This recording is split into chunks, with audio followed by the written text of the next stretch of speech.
I'm not asking for money and I'm not asking for sympathy. What I'm asking for is if you are a young 14, 16, 21-year-old girl, listen up. I drove to the grocery store. I need to grab some milk and bread and a couple things, flipped open the bank app on my phone, and I've been sitting in my car crying ever since because I never have enough money. And why do I never have enough money?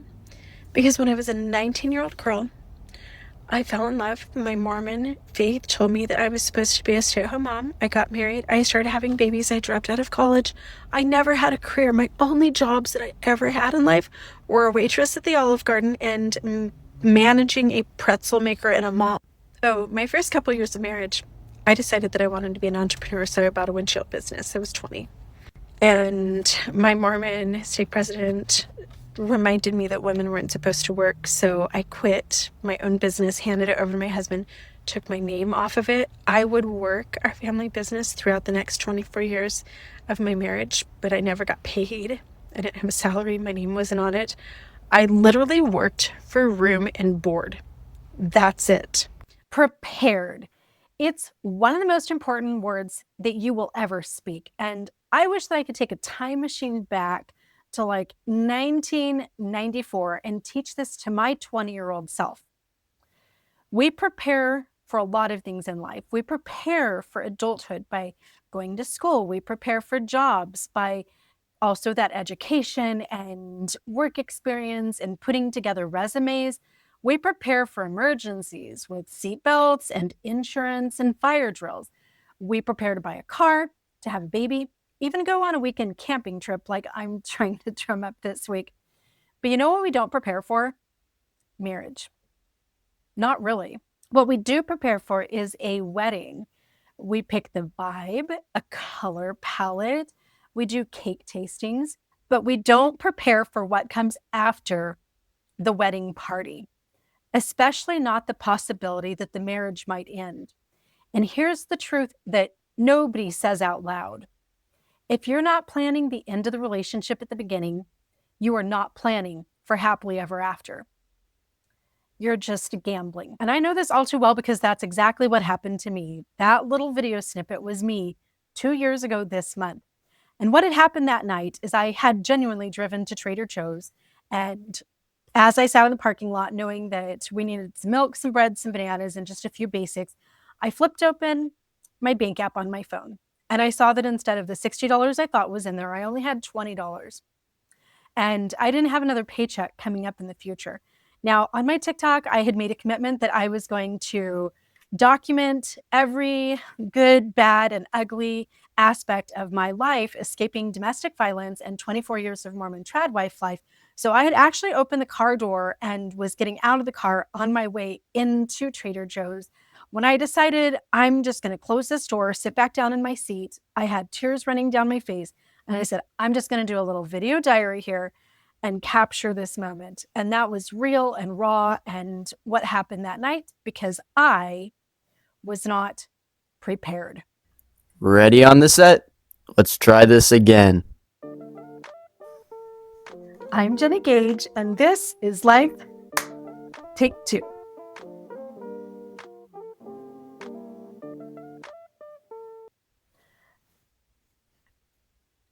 It's Reality Check Friday, and today we're going to take a little peek into a reality that is a part of a lot of our lives.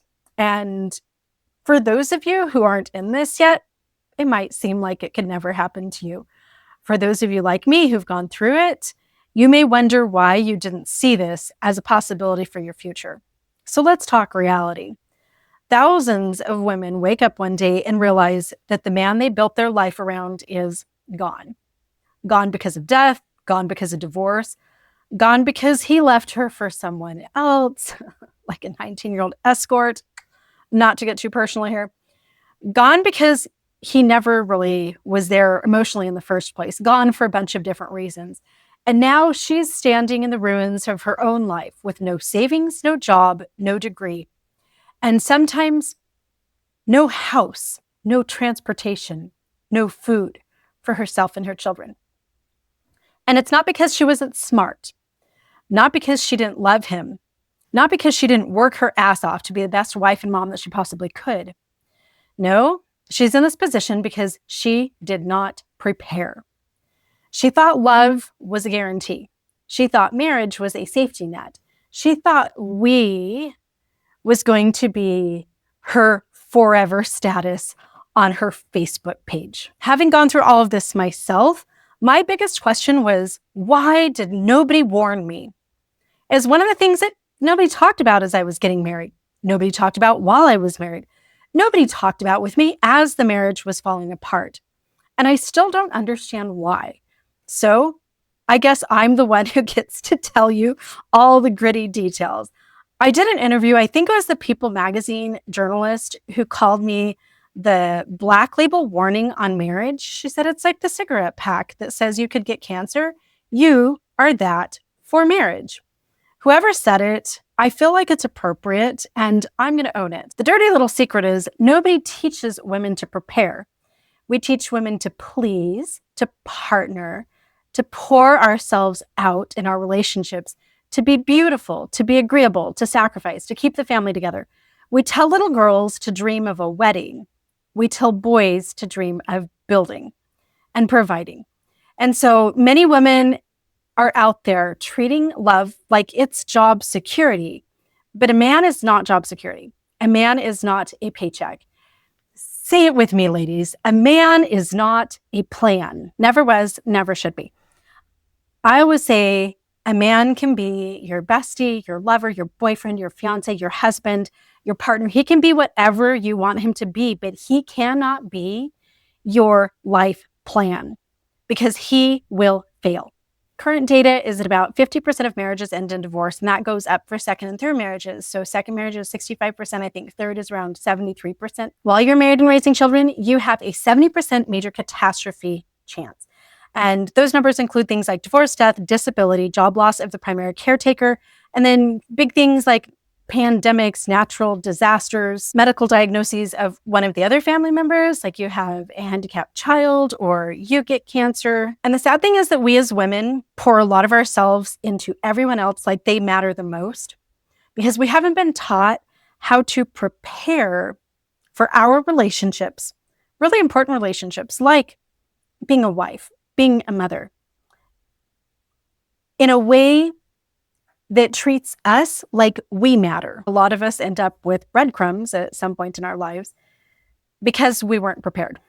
And if this sounds harsh, it's because reality is harsh. But there's good news.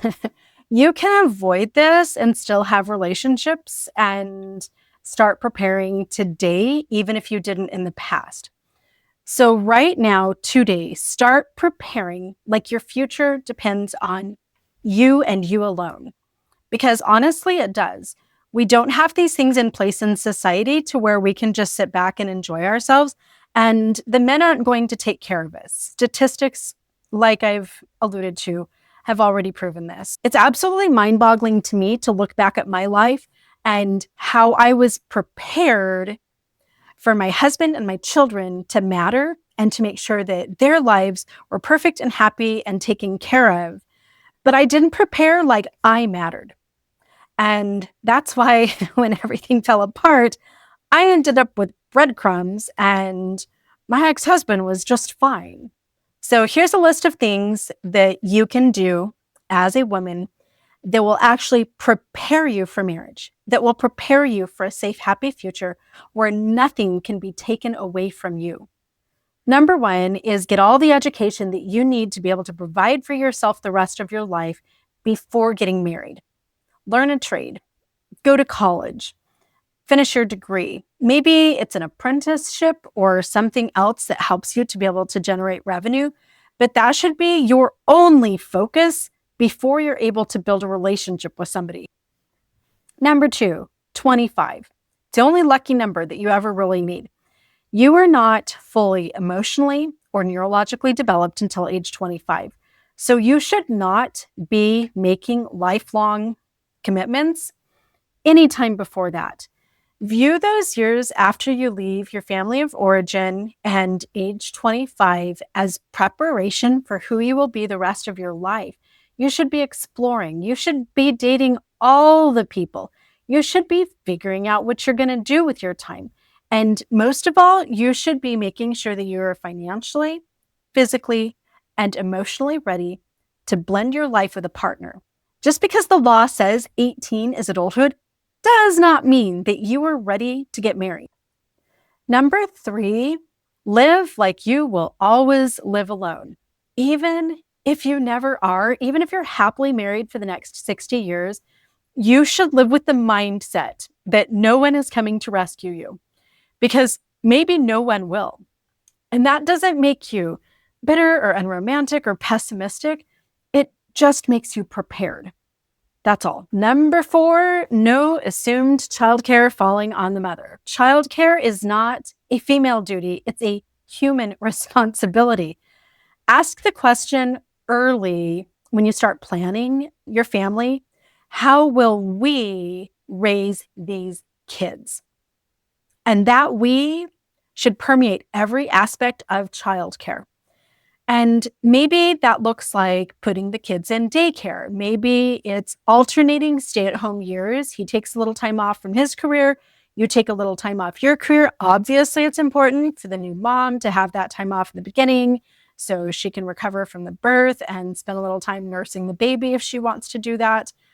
But that shouldn't be on the woman to step away from her career or her life just because there's a baby. We have to stop this. And yes, as women, we love our children. We want to be with them. We want our children to be safe and healthy and happy and make sure that they have beautiful lives. But we can't do that at the cost of our future, our education, our identities. Number 5 here is something that nobody will talk to you about. Nobody, because we want to pop out all the babies that we possibly can to make the American late-stage capitalistic, industrialized, urbanized economy as big and world powery as we possibly can. And that's ridiculous. So number 5 is knowing your parenting capacity. Parenting capacity is just some simple projected math. Before you decide to have a baby, ask yourself, do I have the time? Do I have the money? Do I have the emotional bandwidth? Do I have a support system?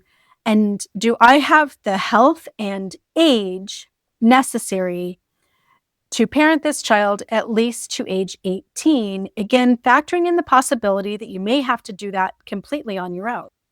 And here's the honest truth that makes me angry every single day. Hundreds of millions of children today live in poverty because adults just didn't do math. Here's the big question that every woman should ask before having any kids. Can I take care of this number of children alone? Because data shows that I will. Number 6, future-proof your finances from the very beginning of the relationship. If you're going to build a life with someone, protect your future inside that life.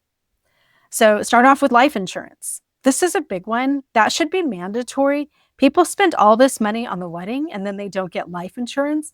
It's ridiculous. Get a cheaper cake. Get yourself some life insurance, especially when you're in your 20s and it's so affordable. Next up, college funds for the kids. My kids lived a pretty lavish life up until my divorce, and now I can't afford to put braces on Brody, which is what all my super chats are currently going to. And I wasn't able to provide educations for my kids at all. It's been really hard for them because I wasn't prepared. And next up, separate bank accounts. You should have a bank account in your own name. If something happens to him, you have a bank account. It's just that simple.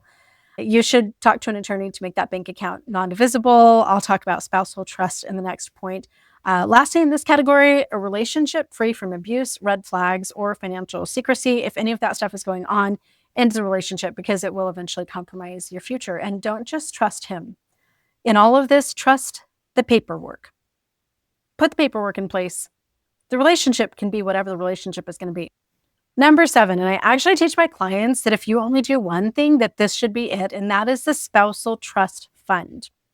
This is an account that you need to see an attorney for to get set up in your own name that is absolutely non-divisible in divorce. It cannot be touched by him. It is only yours.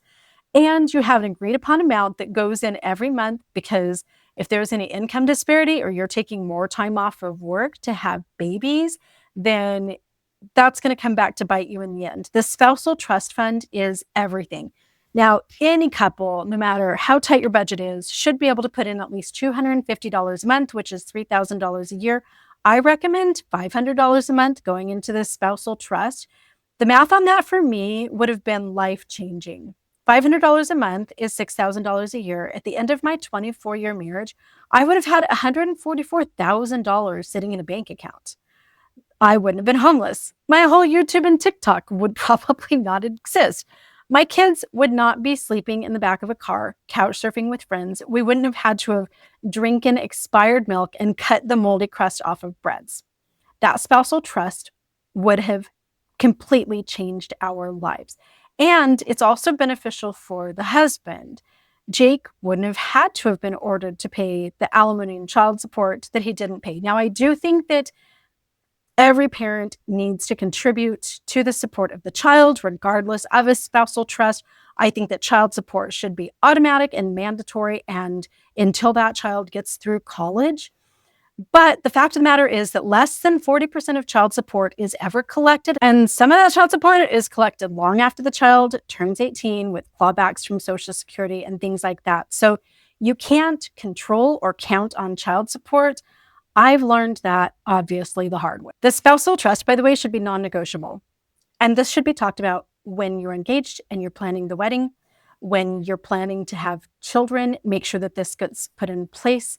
And if you're at all in that time in your life where you're talking about being a stay-at-home mom or just working part-time while raising kids, your partner absolutely should be putting money aside monthly into this private account for you, because this is your security and your backup. And if he loves you, he will do this. Call it a trust fund, call it your security net.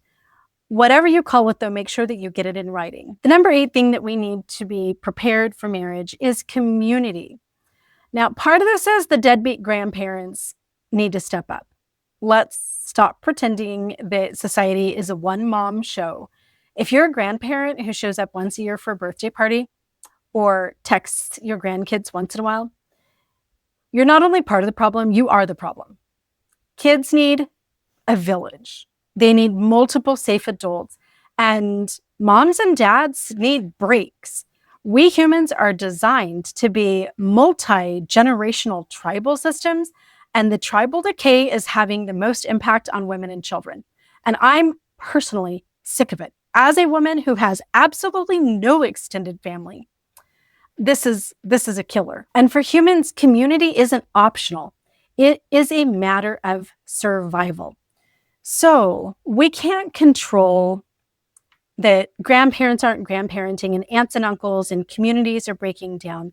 But here's what we can control. Before we get ourselves into a marriage and start having children, we can make sure that we're building that community, especially when you're in your 20s and you're in college and you're starting new jobs.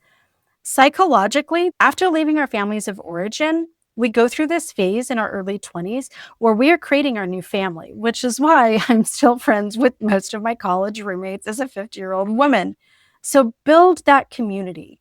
If you don't have family that's just spontaneously there for you, make sure that you prioritize friendships and relationships with neighbors that you may not even have a lot in common with, but you connect with on a natural, organic level before spending all your time dating and focusing on a husband. And by the way, this community building is my number 1 tip after divorce. Even before focusing on the finances or anything, don't date, build out your tribe.